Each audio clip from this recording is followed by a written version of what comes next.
Hey guys, welcome back to the channel. Welcome back to the build of the Aerodesign's PC-6 Pilatus turboporter aircraft. Making good progress on this thing. I know I say that every single time, but I feel like I'm making good progress. Anyways, let's roll that intro so we can get started.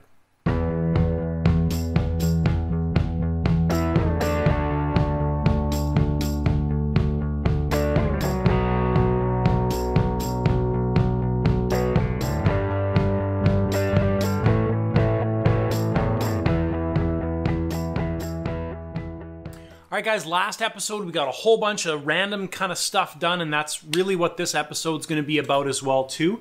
We are focusing probably on starting to sheet the fuselage and then starting to sheet the wings because we got all of our supplies delivered, so we've got the ability to run all of our extensions and everything in the wings. So it's going to be a little bit random from here on out with the videos, but that's the way it goes when you build something like this. You're kind of jumping all over the place. Guys, don't forget to hit that thumbs up button. Hit the subscribe button down below if you haven't done so already. And let's dive in to this plane build. All right, so I kind of got sucked into the tail wheel, guys, just because I pulled my, my G10 fiberglass material out and I was trying to figure out how I'm going to make those little supports for this. Anyways, so I took the tail wheel all apart. The other portion's right there. And initially I needed to sand down this side just a little bit to even out the spacing on both sides, so that's done.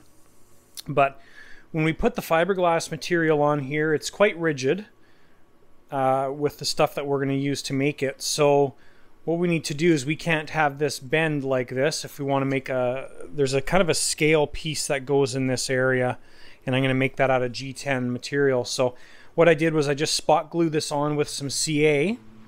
And I need to sand it down now to that angle so our angle matches on both sides like this. So basically what I need to do is sand this back portion down and make it a nice straight line so we can get that scale detail mounted on there, and that's also how we'll mount the top of the tail wheel. Alright guys, so this is the G10 material that I plan on cutting out a couple things for this plane. Actual thickness of this material. So this material is 1/16 G10 or fiberglass in millimeters, 1.65-ish. So the things that we're going to cut out for this plane are going to be the scale piece that goes right here, and that's also going to be what holds the top of the tail wheel on. Now I was thinking about using some of the Dubro metal bands, like what we use on the wings of this plane, but the scale detail is going to be nice, and this is really, really thick, strong material, so I think that'll work out good, and then we get another little scale detail. So if you look here, you can see that this is what I was going for. So basically we have a nice consistent angle all the way down the side of the tail, so that's going to make bolting things together a lot easier, and our fiberglass can be straight. The other thing the owner wants to use G10 material for is these tail fairing pieces. So these are 1/16 as well, and we're going to cut these out of G10 instead of using the wood pieces. Now we could use the wood pieces and fiberglass them on both sides. That would add a little bit of thickness, or we just use the G10 material and it's going to make things a lot easier. So that's what we're going to be using that stuff for. And a little sidetrack, but tail wheel is basically ready for installation now once I make those scale pieces. Alright guys, change of direction a little bit here. I was going to start sheeting the fuselage, but the problem is that we need to get the control rods run for the elevators beforehand because we need access to this area to make sure we get them installed easily and properly. So basically we're going with a bit of a different control rod setup. So the stock one is the Dubro 716 control horns. We're not using those ones. So that'd be these guys right here. We're going to go with the Robart ones. So the Robart ones are somewhat similar in shape, I guess. But we need to figure this out before we go any further. So I'm just going to play around with this for a while and see what I can figure out. But that's kind of where they're going. And then once those are done, then the reason for that is we need to drill through our plywood here, roughly, and allow access for the control rods going to the servos up front. So everything's kind of been temporarily put into place here, but that is what we are working on now instead of whatever I was working on before. All right, so other thing that I'm kind of toying with in my brain as we go through this is the rear LED that is supposed to go right on the end of this section right here. So I'll throw a picture up of what the scale unit looks like. I want to try and mount it as scale as possible. So what I'm thinking about doing is a couple things here. So I'm going to make that scale piece that goes along the side like this. And what I'm thinking about doing is extending that a little bit and using that to mount the light. Now, one of the downsides with this light is it's quite a bit longer than what the scale one kind of looks like. We do have, not sure if I can pick this up or not. I think that's going to focus. We do have a bit of room on the light, so I can cut probably about 1/2 inch off of this this length here. Just got to protect the wires while you do that. And that would bring us back a little bit further, which would be good. But I think that's going to be the best location for that tail wheel, and it would match the scale as good as possible. So these are all the things that I'm thinking about as we are working on this rear end section. And if I did cut the distance down a little bit, it would end up probably like that.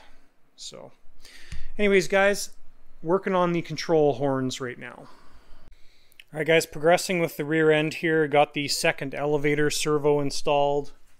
And the primary focus here for the last little bit has been on getting the carbon control rods routed to the servos. And of course, getting the control horns mounted. So the control horns got all mounted. That was successful and fairly straightforward to do. And once we had the control horns mounted, we could mark the location of our control rod exits. So once these are all set up, I'm going to be cutting these off so they're flush with the fuselage, and we'll fill that in nicely and it'll blend in with the entire finish beautifully. So that's the plan with that. So you do have to, with all the reinforcements I made, obviously you're going through the plywood here, and you're going through plywood in this section. So there's quite a bit of work to get through this area, but it wasn't overly terrible. Once I had the location marked, I just drilled into that the side right here. So just drilled in and then twisted my drill bit till I was at the right angle and drilled as far as I could. So one thing I did when I was setting this up was kind of just play with the angle like this, and from the side profile here, basically lining it up to the control horn, lining it up to the servo, and trying to drill with our drill bit on those two angles. So, you know, trying to keep the angle like this towards the servo, and then the up and down angle as well too, as best as I could. Anyways, both of the control rods are done. That's what I've been working on. Next thing I'm going to do is try and figure out the mounts for the carbon control rods. All right, so we've accomplished a bunch of things here, guys, that I haven't really talked much about. So number one, we got the tubes run for the elevators. We've talked about that. So the stock tubes that come with the kit are the plastic ones. Now, we ended up using carbon ones, which you can see there. It was kind of by accident, but I am glad that I did it. The carbon ones, we've got them coming out of the back end here. I showed you that already. So I glued these in with 5-minute epoxy mixed with micro balloons. and this is kind of going to give you an example of what our final product's going to be looking like. So we're going to sand that down nice and flush with the fuselage, and there's just going to be the exit point coming out. Important tip: when you're sanding carbon, make sure you're wearing a mask and using a vacuum. I just have a vacuum held right here, and it's sucking up all of the carbon dust. So there's a bunch of stuff going on in here with tubes going everywhere. We also got the tubes run for our rudder lines or wires that will be coming out. So in this case, we use the plastic tubes on both sides, which will be good. And those we have run, they cross kind of in the middle. We have run all the way close to the rudder servo, which I installed right behind the, I think it's the F9 former. So I just glued some hardwood blocks down. These were extras that I had left over in the kit, and we've got our rudder servo mounted right there. So these are a little bit long right now. We're probably going to cut this back to either right there or even further back, but there's some nice flex in those, so it's not going to interfere with the cable at all. And probably could have got away with just running the cables through here because there's a pretty clear shot through the fuselage, but having the guide I think is nice, just to get that cable up front and get it through all the mess of everything that's going on here. So that's done. So we're not going to hook any of this stuff up because we would just have to take it apart later on, but we do have it nicely mocked up now, which is the important step.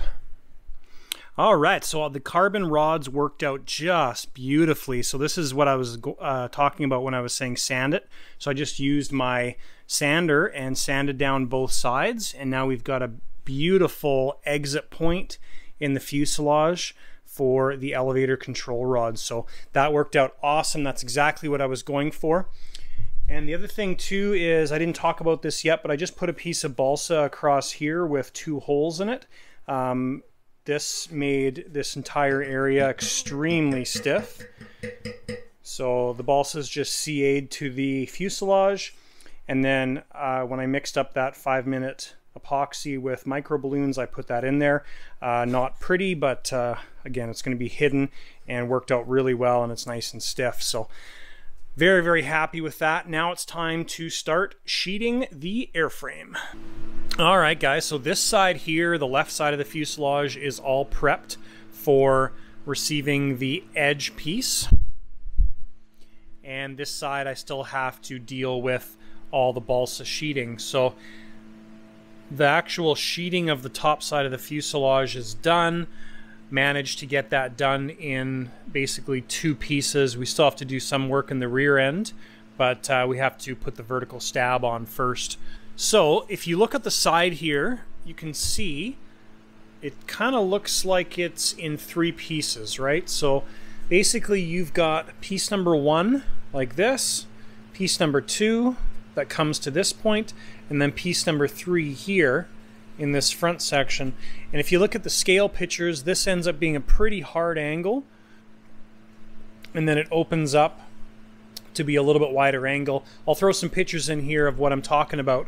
But so we're going for a pretty hard angle at this beginning section, and then we start to flatten out the angle as we come back towards the rear portion of the plane. So all I did to get this prepped was basically glue my sheeting on, and then I just ran my plane across here until I was happy with how everything worked out. And you can see there, this is an 1.5 inch piece, how that's going to end up lining up with everything. So works really good. Now the plans do call for an 1.5 inch piece along the bottom and a 1 inch piece on the top. In order to make this all work properly, in my mind anyways, there is the 1 inch piece, how it would sit on there, and just because it doesn't quite hit the sheeting, doesn't quite line up and be big enough in my mind. So anyways, that's the way I'm doing this. We're going to be using an 1.5 inch piece here and an 1.5 inch piece on the bottom. We might have to do some joining of pieces to make things work, But that's what we're doing here. So I'm going to glue this side on. We're going to use wood glue for all these pieces. So I'm going to do this back section in one piece, this small section in one piece, and this section in one piece. We might be able to use the 1-inch pieces along the front here. So that's the next step. Once this is glued and we're going to tape everything in place, then we'll move on to the other side and do exactly what we did to this side to the other side. We've got the pieces on the side of the fuselage going down the top, taped in place and glued in place. These are probably cured now. They've been like that for quite a while, but we're leaving those to dry, and now we are working on the scale tail wheel piece. So it's kind of nice to have stuff like this just to jump back and forth with. So while I wait for those to cure, I can work on this. So all I did was take a piece of sticky note, stick it up there, kind of draw what I was thinking about here, and I'll throw a picture of the scale tail wheel piece up. Now this is my first kind of draft, and then what I did was transfer it to a piece of cardboard. And I was going to cut these out of the G10 material. Problem with the G10 material or fiberglass material is it's straight. So if you want this to be scale, when you come down to about this point right here, it starts to curve. So the G10 material is not the best for this. So then what I did was I took a piece of steel. I think this is 26 gauge steel. It's actually flashings. And we cut out the scale piece out of steel. So that will work structurally to support the tail wheel, and also looks really cool as well too. So I've pretty much got my shape licked, and the nice thing about this is you can bend it to follow the curve of the tail, and then when we put screws in it, it'll look nice and scale. So that's what we ended up going with. I modified the shape a little bit from my original template because it wasn't sitting quite right, and I'm still gonna probably sand that out. So what I'm gonna do is I'm gonna cut another one of these to match the other side, and then we're gonna make two exactly the same, and we'll probably finish this off with my Dremel and my carbide bit just to kind of get the right shape and smooth flowingness and all that stuff. So still working on this while we wait for this to dry. All right guys, so those scale pieces I ended up making out of 26 gauge steel. Now I've got access to this through my work, so I just cut a little piece of it out, and that's what I made the shape on. So I've got two matching ones here now, and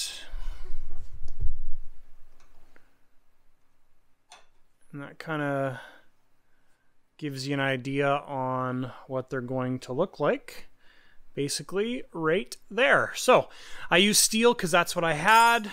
Now if you don't have access to that, I know most hobby stores have like aluminum like this, so that would probably work just fine too. Anyways guys, so the scale bits are fabricated. I just need to come up with the mounting system. So I'm going to use one of the original bolt holes, which is right there. And then I'm also going to add another one back there. After taking this apart, it's nice to see how much actual material we have. And this one is going to be the primary one that holds the tail wheel top in place. This one we are going to probably use to mount the scale tail wheel mount, which I need to make still. Anyways, that's the plan with that. So, took all the tape off the fuselage, and we are basically ready to start shaping this. So I don't know if I'm in the mindset to shape this, but we'll see. All right, guys, there is kind of the final product. I just got all the holes drilled and haven't drilled them into the fuselage yet. I think I'm going to wait to do that. But I think it is a definitely a cool look. And I think it's going to work out functionally really well as well. So that is the rear tail section. That looks really good. And then those are going to bend down like that. All right, guys, and as a last step for the tail section, now that I've got everything figured out as far as what I'm doing here, I just put a piece of ply on each side. there was a gap, like you can see right here, in between the sheeting and this reinforcement. So I just filled that in with ply and wood glue, clamping it just to make sure everything is nice and tight, and that is going to finalize the tail section. I left that open before just in case I needed to get in there with routing the elevator control rods and stuff like that. So, but now that that's done, we've got that all glued. So that's the final step with the tail section, and moving on. All right, guys, I'm just going to cover getting this done on the top of the fuselage. Now, I think, in my opinion, the bottom's easier. The top, because we've got a bunch of different curves going on, it takes a little bit of thinking when you do this. So I'll just show you my methodology to doing this. So as I showed you previously, I took my plane and sanded or planed everything down so these pieces would lay nice and flat and join the sheeting, the framing, and the sheeting on all sides. So then what I do is I just take my plane, and what you want to do is plane down both 90-degree angles. Now we've got multiple angles here, but if you just keep going with the 90s, eventually this works out to the scale detail somewhat, okay? But that's what you're doing, is you're just planing this down until the balsa is edge or corner is nice and flush with the sheeting. So I did the top first, then I did the sides like that. Okay, we're still, well, we're pretty close all the way around. There's going to be a little bit of sanding to do, which is totally fine, but that's what we've done up to this point. And now you got to remember that the midway point of this piece is full thickness. Okay, so if we look at this, we've planed our edges like this, we've planed our edges like that. We're going to leave this midpoint of the 1/4 inch piece, and then all we're going to do is add the curve to join the two. So yes, I suppose it definitely takes a little bit of craftsmanship, but basically we don't want to be sanding anything in the center. All we're going to do is we're going to sand these corners nicely and leave the center part. And as we do that all the way down the fuselage, the scale details are kept intact. And we've got a nice tight corner up here, like I've talked about previously, and then our corner kind of opens up and spreads out as we come down that fuselage. So that's my process to doing this. Again, there's lots of different methods, lots of different ways to accomplish the same thing. That's just my way of doing it.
All right, guys, so I'm not overly happy with this indent here on the scale or on the air fuselage. So if you can see the gap right in the middle here. So basically on the full scale, again, I'll throw some pictures up here, but this line is pretty much straight to this point as far as if you were to put a straight edge across like this, all the way front to back. The only thing that changes is we've got a pretty hard 90 here, and then it starts to open up to be a flatter curve that kind of matches the back end here. So what I'm going to do is I've cut two pieces that I'm going to glue on here just to give me more surface. It's going to be way too much here, and we don't quite need a 1/4 inch up here, but it'll make it easier if we use the 1 inch by 1/4 inch material. So we're going to glue a piece on here, a piece on here, and that'll allow us to have that nice scale line in this area, which I can't do otherwise because this is important. So that's what I'm going to work on, gluing these pieces on there. Well, that's better, guys. So that's what it looks like with the extra pieces glued on, and that is our final product, which is exactly what I'm looking for. So the full scale one basically has two angles. So this angle, and then where the fuselage joint is right here, right behind the window, then you get into your secondary angle, which is what we've achieved here now. So with those extra pieces I glued on, we basically go from nothing to about maybe 1/8 of an inch or so, something like that, and then back down to essentially nothing when we get to here. And then if we hold a straight edge up or a piece of balsa, we are pretty much flat all the way across. So that's what I'm looking for now. So now we can shape this out and it's going to be perfect. I'm going to do the same thing to the other side. All right, so this is pretty much sanded. Just have to do the back end and then a final kind of smooth out to the edges. But you can see if you look closely here, this is the piece that we added on there to there. So it's just adding a bit of depth in this area and flattens this whole thing out so you can get that nice scale curve in this area. So plans don't talk about that, but if you're following the scale look of the plane, that's what you're going to want to do. I still have to do a little bit of sanding in this area, but much happier with that. All right, guys, a couple days later here after the last little clip, and we're the same point here. I still have a little bit more sanding to do in this area, but I've got to take the rear end apart here to start sanding the back section. So before I take the elevator off, I'm going to add the SSW1 pieces on the elevator. Now, the owner did add these pieces in. These were probably just hard to find or missing somewhere, and I found these in kind of the extra parts bag. The only reason I'm putting them in is because the grain is different. So on the pieces he put in the grain side to side, this grain's up and down, so now we'll have both grains covered. I'm just going to add these on the back side, so there's 4 per side to install there. So I'm going to put those in, then take the whole back end off, and we'll just continue sanding the edge of the fuse. All right, guys, so kind of a final step here before we sheet the top part of the fuselage is to go in and high sol all of our joints. So those are all taken care of. So I've mixed up a bunch of high sol, going to get that done. Now, I don't know if I'm going to actually sheet this yet or if I'll do that kind of as a final step. That's probably what I'll end up doing, but the instructions show sheeting this when you sheet the top. So, but that's going to be the last thing we do in this video is touch up all the joints with high sol. So I'm going to get that done and we'll wrap things up. All right, guys, we are making some very good progress with the PC-6. I'm happy with everything we've accomplished up until this point, and things are going quite well. So we covered a lot of different things in this video. I think it was a very successful video with lots of good outcomes and lots of big steps accomplished. So in the next video, we're probably going to start sheeting the rest of the fuselage. We're going to be sheeting the big surfaces, the wings, things like that. So there is going to be a lot of steps covered in the next video, and very, very excited to see this thing progressing. Hopefully you guys are enjoying the build videos. Oh, and one last thing here, guys. I'm going to be doing a testing series on the Kingtech turboprop. I just have to come up with a mount that suitably fits the turboprop and also fits on to my test stand. So that's coming in the near future as well. Don't forget to give this video a thumbs up. If you guys haven't done so already, don't worry, you don't need to subscribe, but I'll suck you in eventually. And if you're interested, hit that subscribe button down below. When you do hit the subscribe button, hit the bell so you get notified when I release new videos.